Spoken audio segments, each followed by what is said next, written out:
Once again, good afternoon, colleagues, and welcome to today's webinar, which will be facilitated by our colleagues from UWC. We understand that Sue Pather will not be available for the webinar, but she has a recording already prepared. But her colleagues, Brittany Goldberg and Elizabeth Bowie, will be standing in for her and will do the rest of the facilitation, including responding to any questions that you may want to raise. So it's 1:05. I think we should get started. Elizabeth and Brittany, feel free to introduce yourselves more and tell the participants who you are and what you do at your institutions. Thank you very much, and over to you.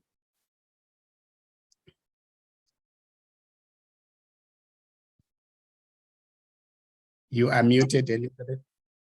Thank you, Ephraim. My name is Elizabeth Bowie. I am the Business Intelligence Data Architect and the Business Intelligence Lead for the university, and I lead the project on the data analytics for the Siyaphumelela project with my other colleagues like Sue and Letitia and Vanessa. I'm joined today by the other first-year transition officers. One of them who will assist with the facilitation of the workshop is Brittany Goldberg. I'm also joined by Moira David, Michelle Jafta, Shante Johannes, Ruby Chitongo, Lusanda Boda, and Olowafi Obidim. They will also help us when we go into breakout sessions. They will facilitate some of the discussions and also monitor the chat and answer any questions and conversations that you have. Without wasting time, Brittany, do you want to say something before I start sharing the presentation from Sue? No, I think you've covered it. Thank you, Elizabeth. Thank you. I'm going to now play the presentation.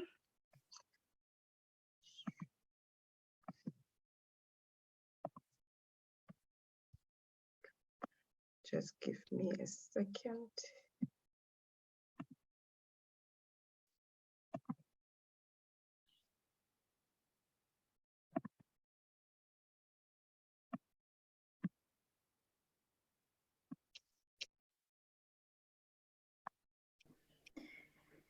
Good afternoon, colleagues. My name is Sue Pather. I'm a teaching and learning specialist in the DVC Academics Office at the University of the Western Cape. I also coordinate the First Year Experience Program and the Tutor Enhancement Program, and belong to the Siyaphumelela First Year Experience workstream. Thank you for attending today's lunchtime presentation. This presentation and the ones that we've had throughout the week actually follows up from a conference presentation that we did early in March. It was the institutions that looked at what are we doing differently. And we all presented from our institution's point of view on high impact practices relating to the first year experience.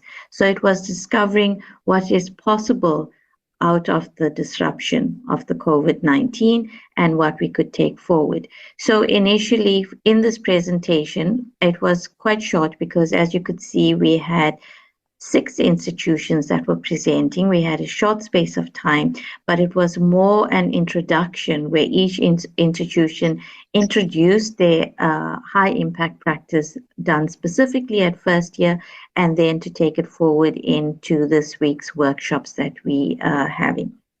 So let me just get right to it. And the next slide, I would be highlighting UWC's mentorship program, which for us has been regarded as our flagship program, and how we redesigned the program as a result of the pandemic. So I'll go very quickly with you the design of the programs, lessons learned from there, and the impact of the program and how we intend moving forward. Then we'll open up the room for discussion. And we want you guys to tell us about your experiences with your first year students. Specifically, we'll be talking about what surprised you about your first year students during the pandemic, and then what changes will you make moving forward. Or some of you may have already made some changes as you move forward. So we're going to open the room for discussion. We have people from different institutions, different departments, different units within the departments, and we'd like to hear your voices with regards to first year students at your institution. So looking at the University of the Western Cape, the program I'm talking about, we've called it the First Year Transition Program, FYTP, which is a high impact practice that was data informed. This program came about when we looked at data from our students, our expectation survey that was done with them at the beginning of the year, and also the actual experience survey that is done at the end of semester 1. So the information we received from those two surveys and the survey that was done by UFS, the SASSI survey and the BUSI survey, also was used to inform this practice. The information that was coming out from this data from these surveys was informing us that students need support, and students would usually seek support from other students. Students will be their first point of contact when it comes for gathering information about first year experience, about their modules, about university. So we decided to actually capitalize on that and make use of students to assist first year students in their transition. So central to the program is the student partnership that has been created. And it's at 2 levels. We have identified first year transition officers, called FITOs, in the different faculties. And these FITOs are postgraduate students in the 7 faculties that we had. And we have first year mentors. First year mentors are undergraduate students also in the faculties. So they would work closely with the first year transition officers, and the transition officers work with the first year lecturers, and they would report to the Deputy Dean Teaching and Learning in the faculty, and also to the central university office, which would be my office as well. So we work closely as a team so that we could hear what's happening with students on the ground and also get information from the faculties. The first year transition program provides first year undergraduate students with the necessary guidance, support, and motivation so as to ensure that all students achieve a successful transition into university. The goal of the first year transition program is, through the use of peer mentoring, the transition program's goal is to enhance first year students' sense of belonging, connectedness to the institution, and to increase in engagement, which will hopefully encourage student agency, retention, and student success.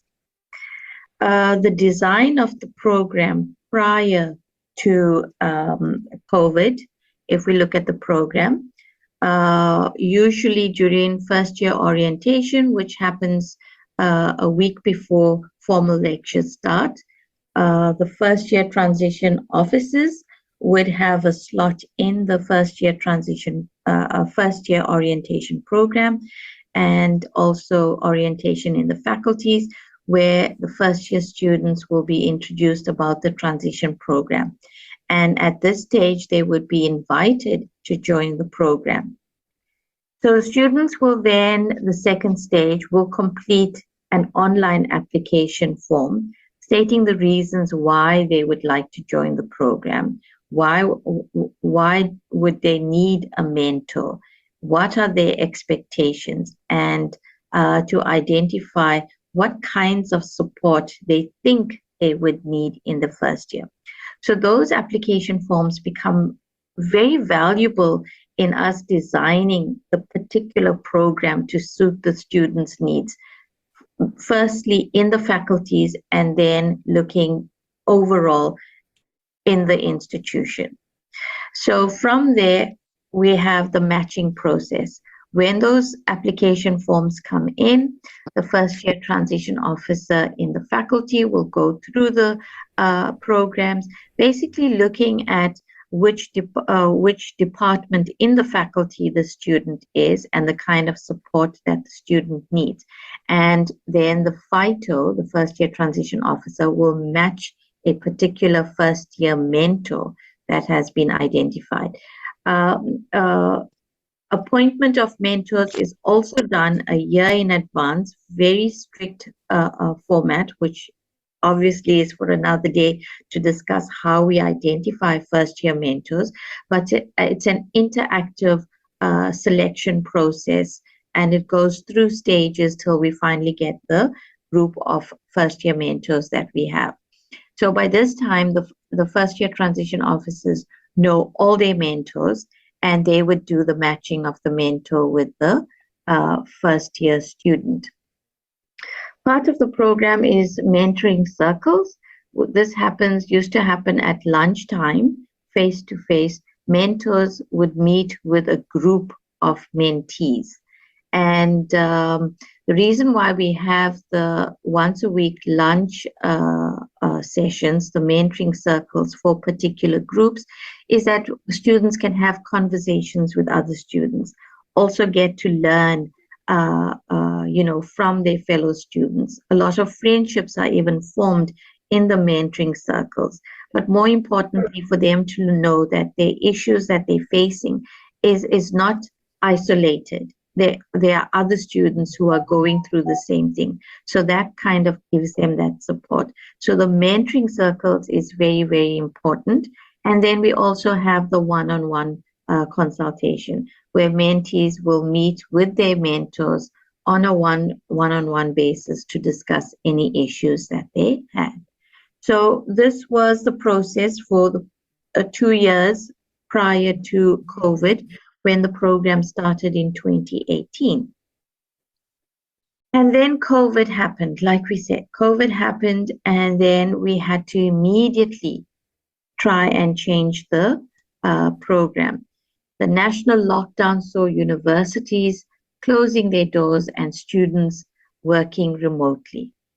The first year students entered a space that they were unfamiliar with, and they were also unfamiliar with how the university worked. They were just a few weeks into campus, and then we had closed in 2020. And in 2021, students didn't even come onto campus. So they really didn't know how to operate. So for the students, the first year students, it was facing a double transition. The first transition was moving from school to university, and the second transition was moving onto the online space and working within the online space. What had happened was, number 3, like we mentioned over there, immediate overload. First year students were confronted with an overload of information, which they had to unpack on their own. Universities were sending out information, communications was going out at different levels to the students, from the institution, from the faculty, from their departments, from the lecturers. And this was really very difficult and overwhelming for the students.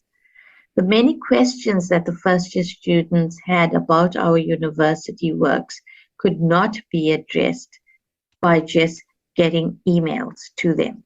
So the only way we could try and connect with them immediately was to try and connect with them on social media. Okay, connect with them on social media, some way to get a message across to them in order to connect with the students. So access to university resources, support that was provided at the university was unavailable. Everything had gone online. And remember that this was also a first-time experience for our first-year transition officers and our first-year mentors. So training needed to take place with the first-year mentors and the first-year transition officers, how to transition online and how then are we going to support our first-year students online. So the first contact that was done with our students, with our mentors and our mentees was email contact. Email contact, and once we had made email contact, we had requested for their cell numbers so that WhatsApp groups could be created. Also, social media was important for us. Our Twitter accounts, Facebook accounts, was also used in order to connect with our students. Once the Facebook groups was created, students could chat with their mentors, with the phytos, and with peers as well. And once we had settled down with that, then we moved on to Google Meets. Google Meets was our way of having our mentoring circles, which took place. And after we started with the mentoring circles, we realized that students wanted to have conversations with each other. And we had very quickly moved to Zoom. Once again, training was given to the mentors and the phytos. We started our first year experience talks, which happened bi-weekly. The talks came about from the phytos meeting with each other and meeting with their mentors, asking them what are the issues students are requesting, what are the problems, what are the concerns, and then the first year transition, the first year talks came about. It was a way where we could deal with the concerns and then also break out into breakout groups and then deal with issues at a more personal level with the students. So this was really good because it actually created a bond between the mentors, phytos, and the first year students. All of them were students at UWC, although at different levels, but all of them were students. So they could identify with each one. They could identify with the issues, with the problems and what they were going through, because the first year mentors and the transition officers were also going through the same issues, but also trying to support the student. So this built trust between the mentors and the mentees. It also, like I said, strengthened their bond, and it built credibility for the program. The students could see the benefit of this program. And during COVID and going online, we had more students, more first year students requesting to be part of the first year transition program than we had in the face-to-face sessions. So lessons learned from this and the impact. I mean, the first lesson that we learned is that we certainly cannot go back to the old ways of doing. That is the past. We have to move forward. What we've learned is that we need to now learn from our COVID experience. We need to reimagine, reinvent a renewed kind of first year transition program. And what we're now taking forward is a hybrid model, the flexibility of mentorship program to reach a wider audience and accommodate varying students' need in reaching out and supporting them. So although we'll go back to campus next year, some of our mentoring sessions will be face-to-face mentoring circles, but also we would have an online program as well for students. Communication, we realize, is a very important issue, something that we learned during COVID. You know, making communication routine and repetitive was key to the connectedness of the students. So regular mentor check-ins, reassuring mentees that someone is on campus, someone knows them personally, someone could take care of them. Communication was key at every stage. So that is something we need to take forward with us. And then also the humanizing student experience. At this moment, the student realize, and especially the mentors and the fighters realize that they were in the same situation as the students. They could empathize with their students. So therefore, when we're designing the program, this also becomes a very important factor of being intentional, being inclusive, and developing that support, holistic support that students need. So these were the lessons we learned, and we're hoping that you would also be able to share with us your lessons learned in the next session. And I'm going to hand you over to Elizabeth and the first year transition officers. If you'd like to ask any questions, I'm sure the first year transition officers will be able to answer your questions, and Elizabeth as well, because she's been working on the data. She's our data analyst, and she's actually provided the information that led to this program.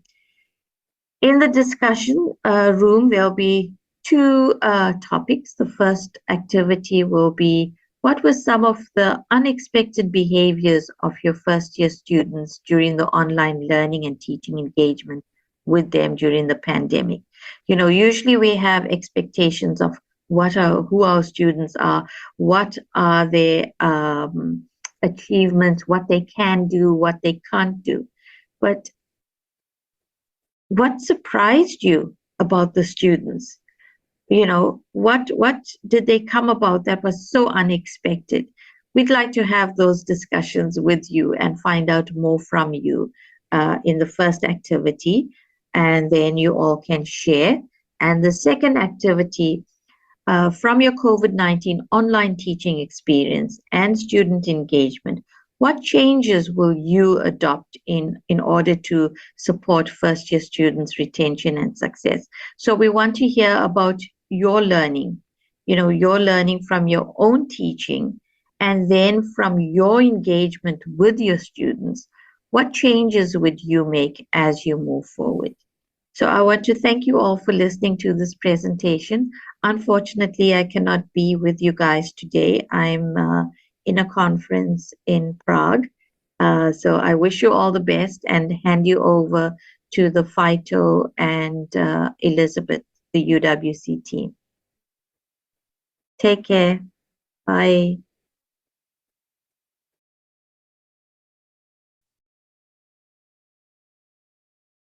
There we go. Thank you. And I can see that the chat has been blowing up. There are some comments already also mentioned, but we're going to move swiftly into the breakout session because I can see we have about 30 participants. There were no breakout rooms created.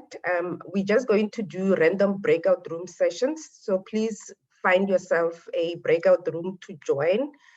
I will open the 3 breakout rooms. At least there should be about 10 people in each breakout rooms. I'm going to assign you automatically or randomly. Elizabeth, I've created the rooms. Apologies. Can I assign? Oh, yes, you can. You can Okay. open them up if you have.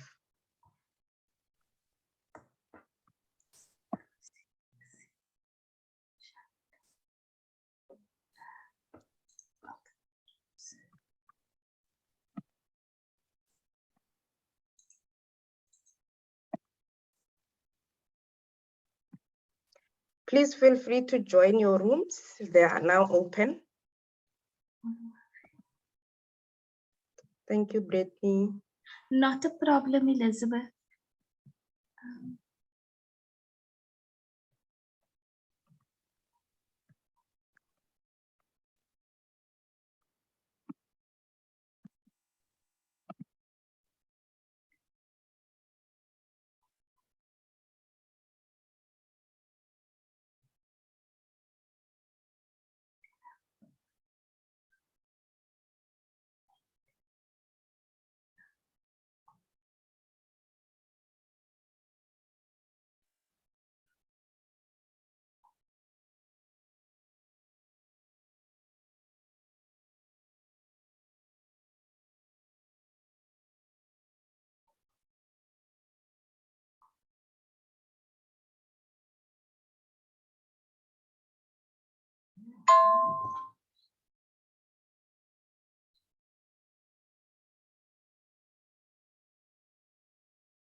I'm gonna send the thingies now. My computer's just crashing.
on the day, I told them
Let's give it some time.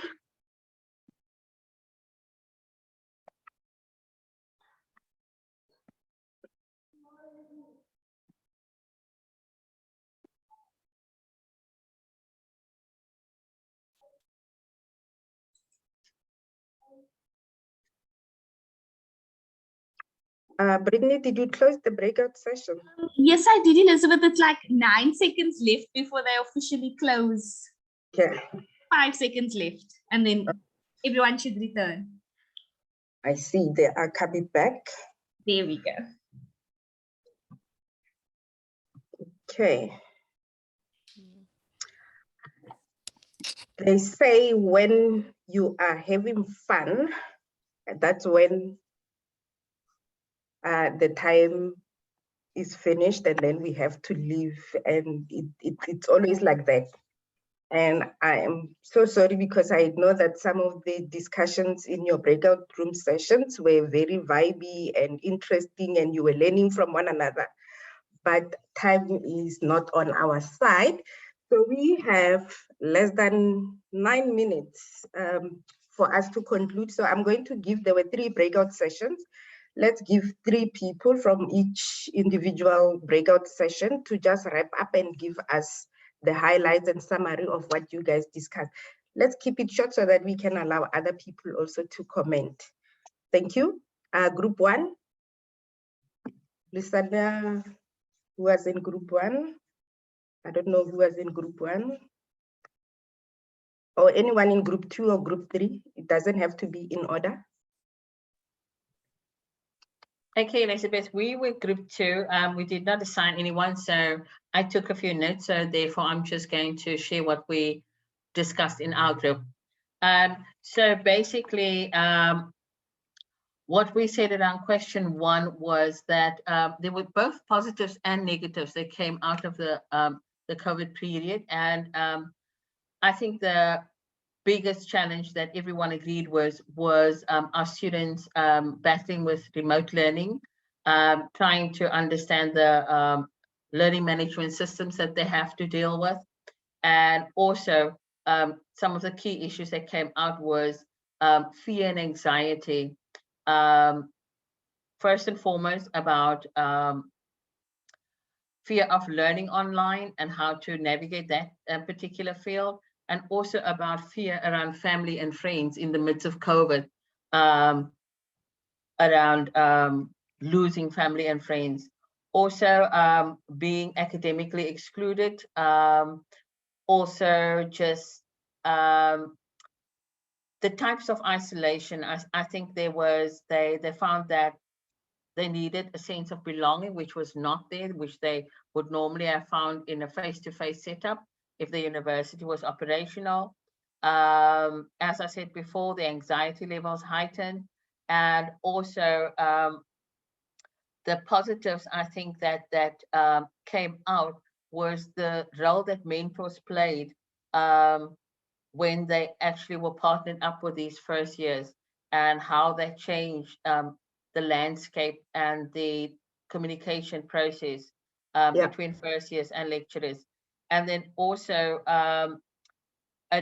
there was a comparison made between our first years of previous years who had the luxury of face-to-face communication or lectures, and those who are going or came through the hybrid or online method. And there was a sense that those who came through on the online process, actually there was a sense of agency that was created, and that they could voice now exactly what they wanted and how they wanted.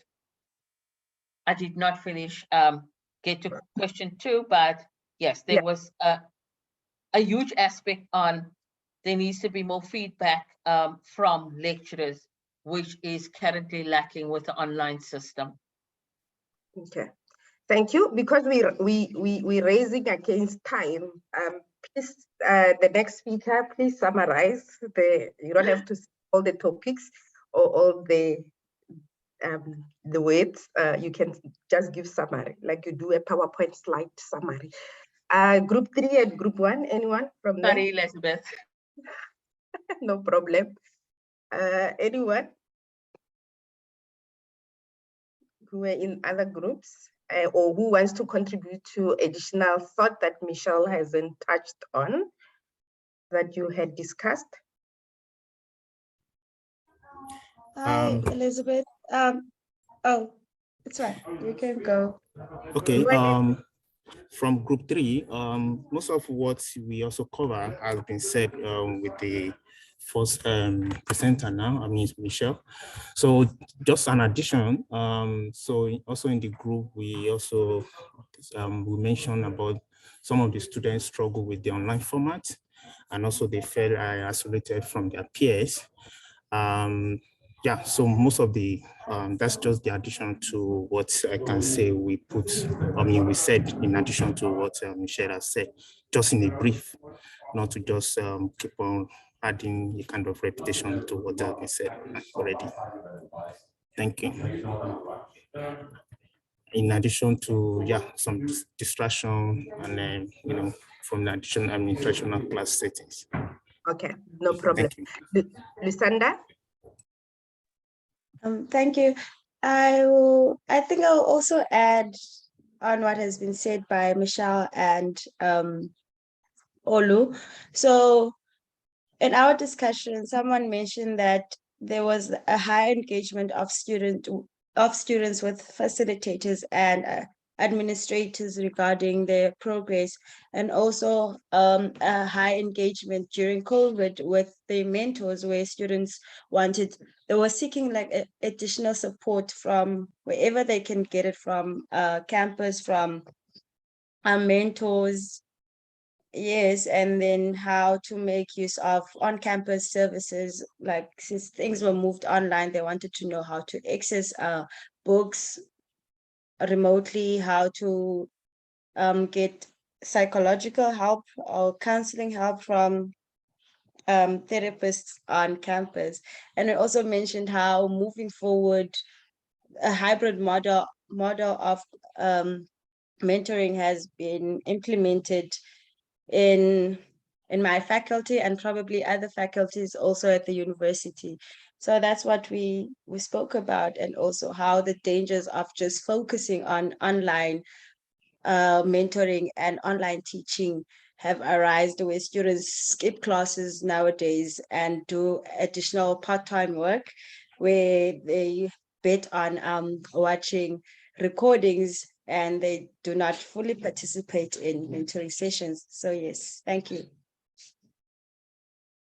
Thank you. And I think, Ephraim, you will agree with me that this group and the troops that are on this channel today, they are right on time. They stick to the time. I see the comments in the chat as well that Michelle and Emmanuel have been discussing.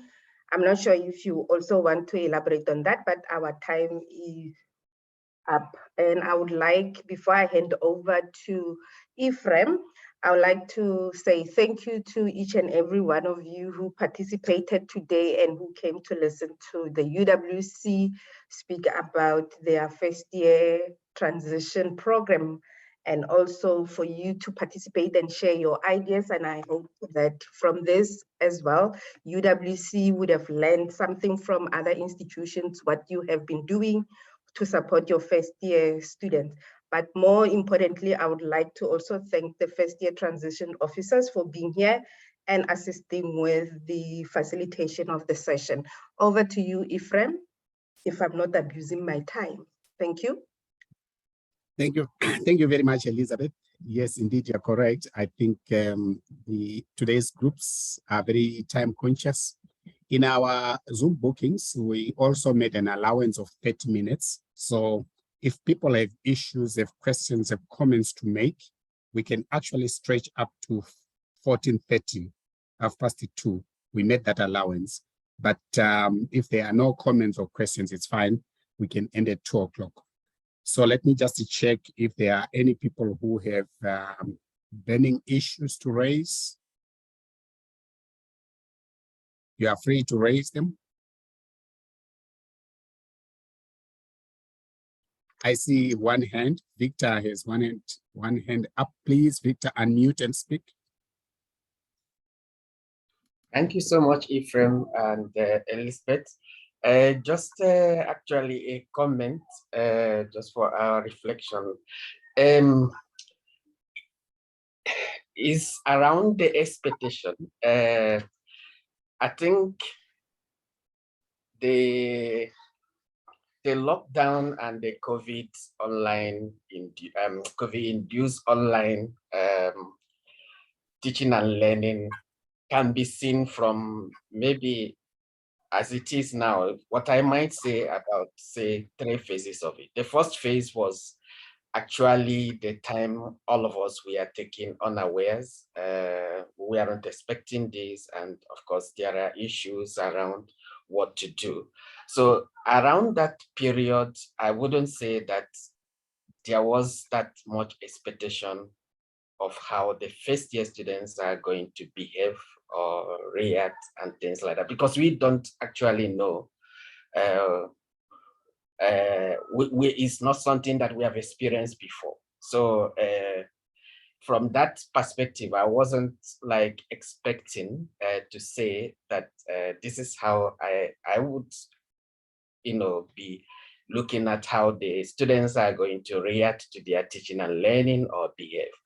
But then having said that, anyway, much later, when teaching and learning has become a little bit more streamlined, processes are in place, and there are some understandings of how things work and what to expect and what not to expect, reasonable information communicated to the students, and both sides, the expectations are there. But at the initial stage, what surprised me, if I might use that word, there are things that were happening that was a surprise, even though I can't say that I wasn't expecting it or I was expecting it. But what surprised me is the kind of, the way the first year students were so much eager to seek information, to know what is going to happen to them, especially with their studies, what next, So even with all the other things surrounding that COVID experience, people were losing family members, uncertainty around what to eat, uncertainty about what's going to happen to you and things like that. But from the feedback we are getting from the students, through the mentors, and even through fellow students, the first years showed a kind of passion for their learning. They didn't want any discontinuity, but at the same time, they seemed to be very confused about the whole situation, having just arrived and this was happening. So this is something I feel that maybe to me is surprising. I wouldn't say that I wasn't expecting it, but it's something that also, if we reflect around that, it might be saying something, about the nature of our first year students and how we can approach supporting them. Thank you, Ephraim. Thank you very much. Thank you. Any more comments or questions?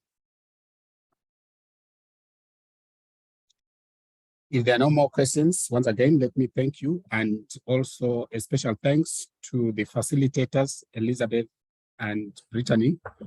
Thank you very much for the facilitation.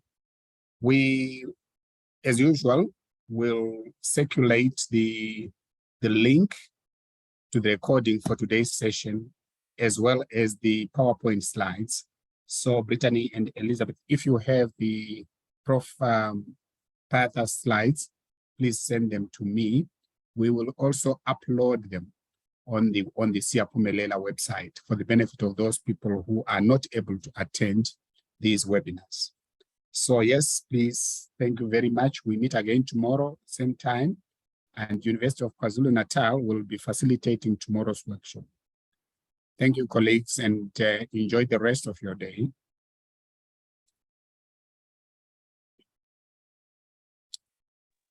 Thank you so very much, everyone. everyone. Bye. Thank you. Bye. Bye, everyone. Bye.